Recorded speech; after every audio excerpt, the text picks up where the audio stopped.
এটা আমার প্রথম ভিডিও, তাই আমি বেসিক দিয়েই শুরু করতে চাই।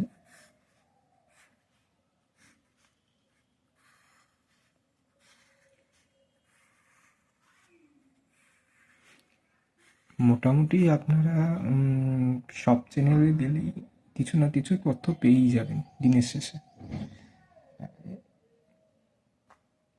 তবু আমি আমার মতো বোঝানোর চেষ্টা করব, যারা প্রথমবার যদি দেখে থাকেন তাদের সুবিধা হবে।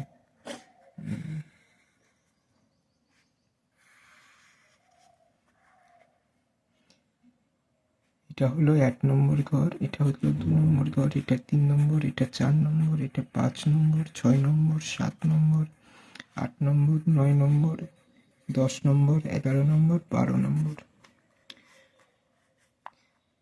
ঘর ফিক্সড, এটা কালপুরুষ কুণ্ডলী হিসাবেই আমি বলছি। 1 নম্বর আর 8 নম্বর ঘরের মালিক হচ্ছে মঙ্গল।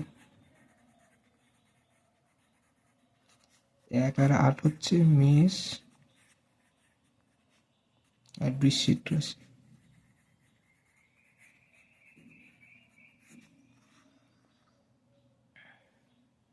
তারপরে 2 আর 7 নম্বর ঘরের মালিক হচ্ছে শুক্র।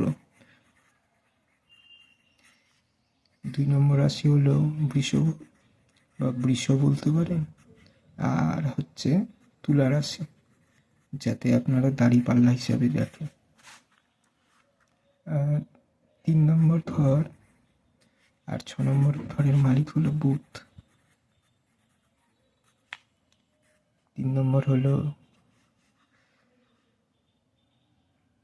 মিথুন রাশি আর 6 নম্বর হলো কন্যা রাশি। এরপর আসছি আমরা 4 নম্বর, যার মালিক হচ্ছে চাঁদ। এই ঘর হলো কর্কট রাশি। তারপরে আসছি আমরা 5-এ। 5 হচ্ছে সূর্য, ভগবান সূর্য নারায়ণের রাশি হচ্ছে সিংহ।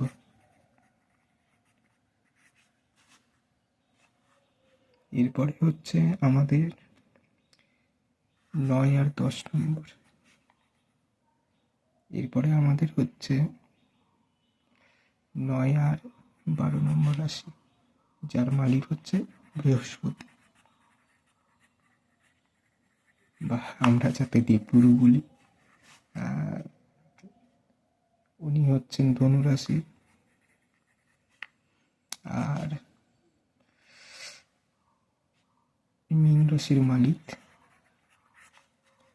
আর সবশেষে কর্মফলদাতা শনিদেব, আজকে ওনারই দিন। ওনার রাশি হচ্ছে মকর আর কুম্ভ রাশি। আমি একটু বেসিটি বলে দিতে চাই। মঙ্গল হচ্ছে সেনাপতি।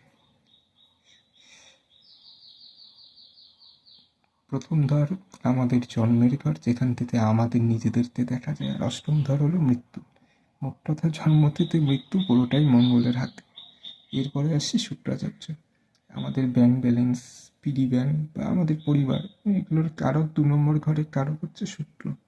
আর 7 নম্বর আমাদের বিবাহ, ব্যবসায়িক সম্পর্ক, এইসবেরও মালিক হচ্ছে শুক্র। মানে আমরা যদি 1 নম্বর হই, আমাদের থেকে একদম বিপরীতে, মানে আমাদের স্ত্রী বা আপনি যদি দোকানদার হন, আপনার অপোজিটে আপনার কাস্টমার থাকবে, সেটা হচ্ছে তুলা রাশি। এরপরে হচ্ছে বুধ, মিথুন। মিথুন রাশি আমাদের হাতে মোট কথা রিপ্রেজেন্ট করে।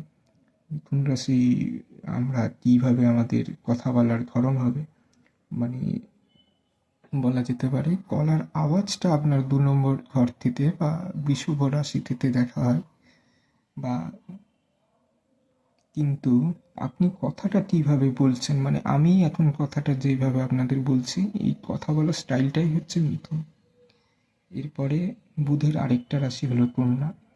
কন্যা রাশিতে খুব প্র্যাকটিক্যাল, মানে বুধ মিথুন রাশিতে বাচ্চা যে খেলাধুলা করে বেশ মজায় আনন্দে কাটে। আর কন্যা রাশিতে আসতেই সে মানে পুরো পাঠা ব্যবসায়ী হয়ে যায়। এরপর হচ্ছে চাঁদ। চাঁদের চাঁদ হচ্ছে 4 নম্বর ঘর বা কর্কট রাশি। তো কর্কট রাশি আমাদের হৃদয়তে রিপ্রেজেন্ট করে বলা যায়, মায়ের ঘর। তার এই ঘরে বৃহস্পতি উচ্চস্থ হয় আর শুক্র নিজের দিকবল পায়। এরপর সিংহ রাশি, ভগবান সূর্যনারায়ণের আমাদের ক্রিয়েটিভিটি, সন্তান এইসবকে রিপ্রেজেন্ট করে।